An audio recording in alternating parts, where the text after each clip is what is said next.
Most seniors sitting on rifles, especially Magnum revolvers, have no idea what they're actually holding. Due to production stop and therefore limiting Magnums, they are auction-proven assets that retirement accounts can't touch. Now, we're counting down 12 old Magnums that are worth multiples of what most people think. Number 3 on this list has sold for figures that would embarrass most 401k statements, but we get to that. Now, most people hear Model 29 and think Dirty Harry. But that association is exactly why the wrong guns keep getting bought and the right ones keep getting missed.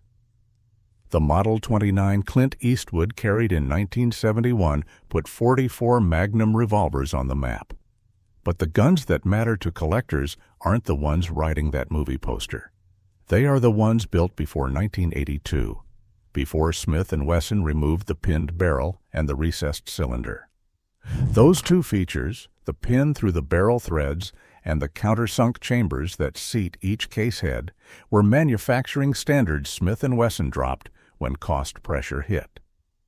Once they were gone, they never came back. Pre-lock examples in excellent condition with original boxes have cleared $3,200 at Rock Island. Unboxed but strong examples regularly land between $1,800 and $2,400, depending on finish condition. The blue finish commands a premium over nickel on pre-lock examples, the opposite of what most casual sellers expect. If you have a Model 29 with a pinned barrel and recessed chambers, turn it over. Look at the cylinder. Look at the barrel crown. If there is no internal lock hole above the cylinder release, you have something. Most estate sales price these at $600. The auction floor is nearly 3 times that. Number 11. Ruger Super Blackhawk, flat-top 3-screw, pre-transfer bar. Single-action revolvers don't get the respect they deserve in collector circles. But the early Ruger Super Blackhawk is quietly becoming one of the smartest buys in the Magnum category. Here's what most people don't know. From 1959 to 1972, Ruger built the Super Blackhawk with 3 screws on the side plate and a flat-top frame. In 1973, they redesigned the action with a transfer bar safety, a change that made the gun safer but killed the collector lineage. The 3-screw guns require the hammer to rest on the firing pin directly. That sounds like a flaw. To collectors, it's a feature. It's proof of pre-safety era manufacture. Flat-top frames from the first production runs are even scarcer, produced in limited numbers before Ruger switched to a rounded top strap. Strong 3-screw examples have sold at Rock Island for $1,400 to $2,100. Flat-top variants push past $2,800 when the finish holds. Most owners don't know which variant they have. Check the side plate, count the screws. If there are 3 and the top strap is flat, you're not holding a shooter.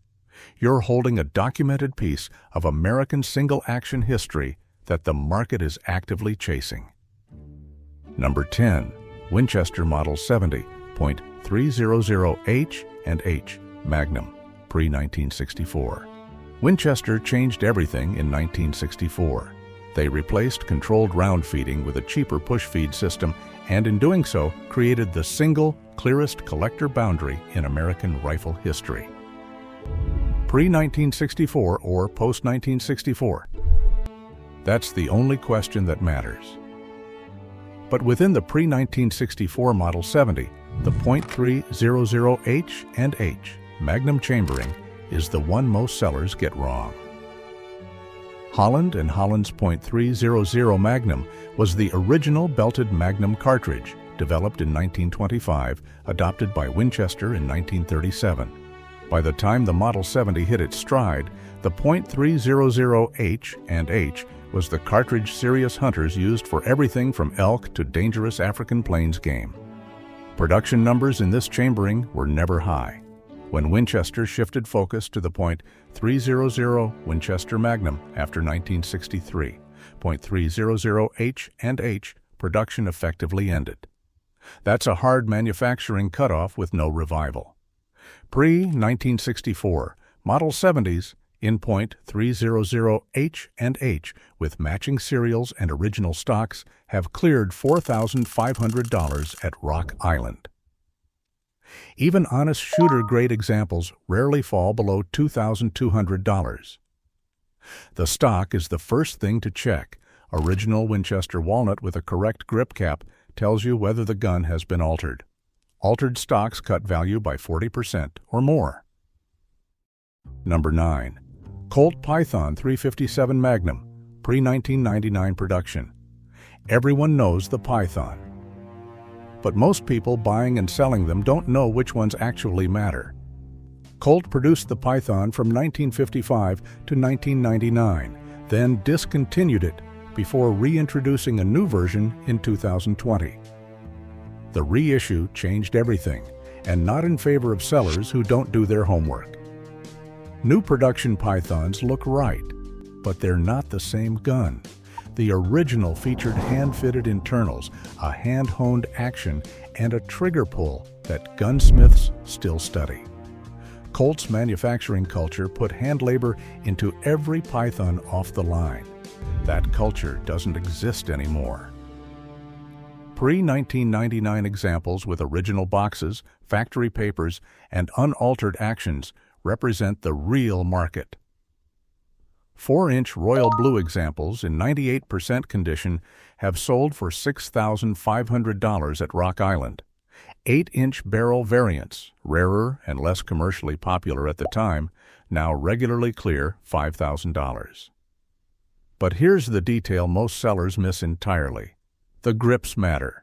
Factory checkered walnut with a Colt medallion in uncracked condition adds $400 to $600 over guns with aftermarket replacements. Check the forcing cone. Check the barrel cylinder gap. A Python that was shot hard and never serviced will show it there first. Number 8. Smith & Wesson Model 57, 41 Magnum, pinned and recessed. The 41 Magnum was supposed to be the law enforcement cartridge of the future, but law enforcement never adopted it at scale, and the Model 57 quietly became the most overlooked Magnum revolver Smith ever built. That's exactly why it belongs on this list. The 41 Magnum was developed in 1964 at the urging of Bill Jordan and Skeeter Skelton, two of the most respected figures in mid-century American law enforcement. The concept was a cartridge between .357 and .44 in power and recoil. Smith built the Model 57 on their large end frame to handle it. Early production guns, pinned barrels, recessed chambers pre-1982 are the ones that matter. But unlike the Model 29, the Model 57 never had a movie moment. No cultural anchor, no celebrity association, which means it's been quietly sitting in estates, priced like a shooter, while the collector market has been waking up to it. Pinned and recessed Model 57s in excellent condition have sold for $2,400 to $3,100 at Rock Island. That's a gun most estate executors price at $700 because they confuse it with a standard .44. The caliber stamp on the barrel tells you everything. It will say 41 Magnum. Number 7. Remington Model 700, 7mm Remington Magnum, first-year production from 1962 to 1965. The Model 700 is the best-selling bolt-action rifle in American history. But most of the millions made are worth exactly what you'd expect. Shooter value, nothing more. First-year production guns are a different conversation entirely. Remington introduced the Model 700 in 1962. The 7mm Remington Magnum launched alongside it the same year. That pairing, new platform, new cartridge, first year out, created a production window that closed fast. Early Model 700s featured a blind magazine, a different extractor profile, and finish quality that Remington never consistently maintained once volume production scaled. The stocks on first-year guns used a walnut grade, quietly downgraded within a few production cycles.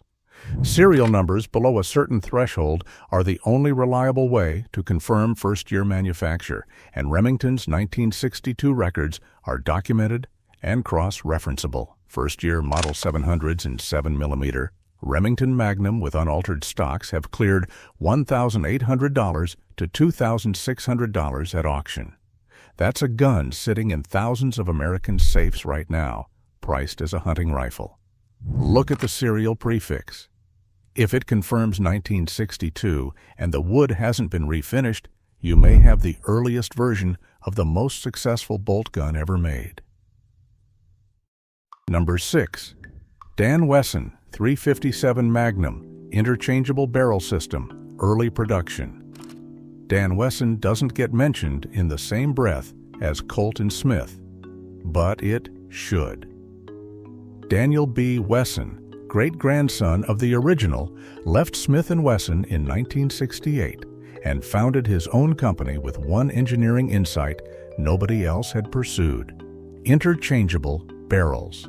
A Dan Wesson owner could swap barrel lengths 2.5 inches to 15 inches using a single proprietary tool. No gunsmith, no transfer. The barrel system required a shrouded design that also produced one of the most accurate .357 revolvers ever made. Dan Wesson guns dominated metallic silhouette competition through the 1970s and into the 1980s. But the company changed hands multiple times, quality varied across eras, and the brand never achieved the cultural status it deserved. Early production guns made in Monson, Massachusetts before the mid-1980s ownership changes are the ones collectors want. Complete sets with multiple barrel lengths, original tools, and factory cases have sold for $1,600 to $2,400 at Rock Island. Single-barrel early production guns in excellent condition still clear $900 to $1,200. The Monson address is stamped on the barrel shroud. That's your authentication in 4 words. Number 5. Smith & Wesson. Model 27, 357 Magnum, pinned and pre-war. This is where the Magnum story actually starts. The Model 27, originally called the Registered Magnum when it launched in 1935, was the first .357 Magnum revolver ever made. Not a descendant, not an evolution, the original. Smith built the first .357 Magnum cartridge in collaboration with General Julian Hatcher and Philip Sharp, specifically to defeat the body armor Prohibition-era criminals had begun using. The gun that fired it was hand-fitted, hand-timed, and registered by serial number to its original buyer. That registration program ran from 1935 to 1938 and produced fewer than 5,500 guns. Registered Magnums have sold at Rock Island for $8,000 to $14,000 depending on condition and documentation. But even post-war Model 27s with pinned barrels from the 1950s and early 1960s are serious collector pieces, regularly clearing $2,000 to $3,500. The checkering pattern on the top strap is the detail most buyers overlook. Fine pitch checkering on the top strap indicates earlier production. If your Model 27 has it, you're looking at one of the better early examples of the gun that invented the Magnum revolver category. Number 4. Weatherby Mark V 300 Weatherby Magnum, early Roy Weatherby era production. Roy Weatherby didn't just build rifles. He built a philosophy: more velocity, more energy, more performance than anything the American market had seen, and he backed it with a proprietary cartridge line nobody else could replicate. The Mark V action, introduced in 1958, was his mechanical statement: 9 locking lugs, a fluted bolt, a counterbored muzzle. But the early Mark Vs weren't made in California. They were made in Oberndorf, West Germany, by J.P. Sauer and Sohn, a firm building precision rifles since 1751. German-made Mark Vs ran from 1958 to 1971. Hand-fitted, hand-finished, built to tolerances that Weatherby's later Japanese and American production lines never fully matched. German-era Mark V's in 300. Weatherby with original stocks and correct Weatherby-branded bases have sold for $3,500 to $5,500 at Rock Island. The proof marks tell you where it was made. German Bechussant proof marks, a crowned eagle or antler stamp, appear on the barrel and receiver of every Oberndorf gun. If you see them, you're holding the version Roy Weatherby was actually proud of. Number 3. Ruger No. 1 Rare Magnum Chamberings, 375 H&H and 416 Rigby. Ruger discontinued the No. 1 in 2023.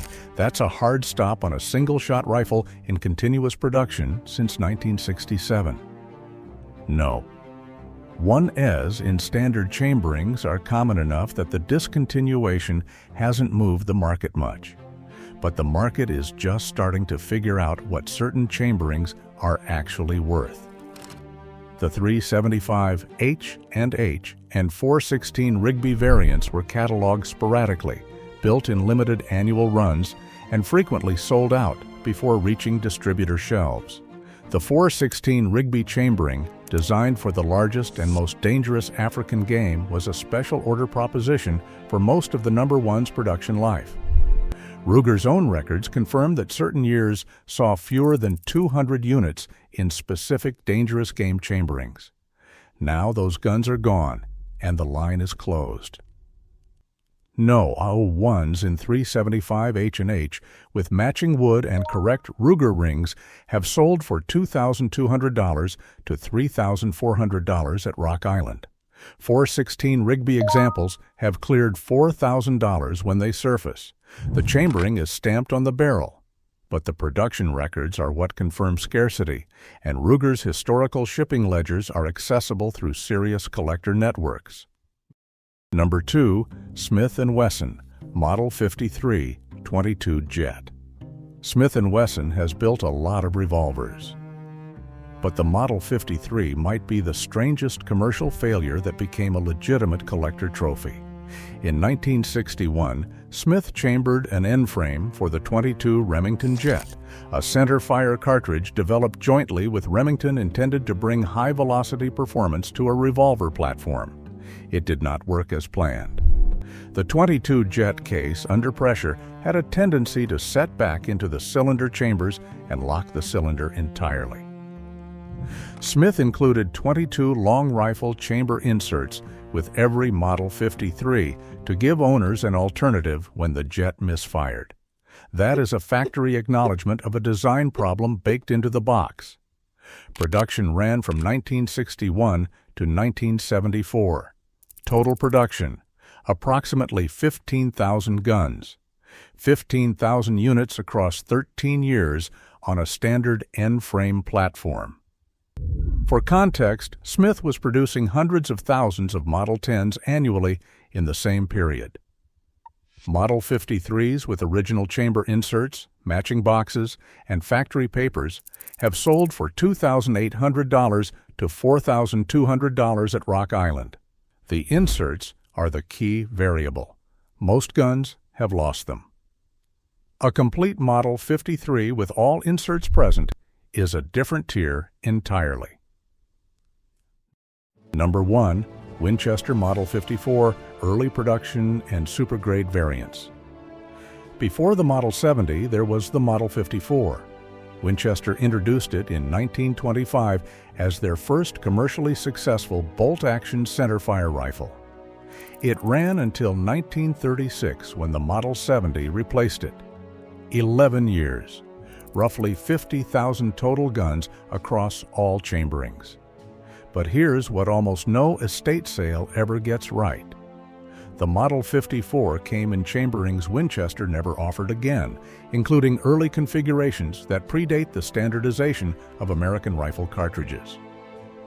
The .270 Winchester chambering debuted in the Model 54 in 1925. That was its commercial introduction to the world. First year.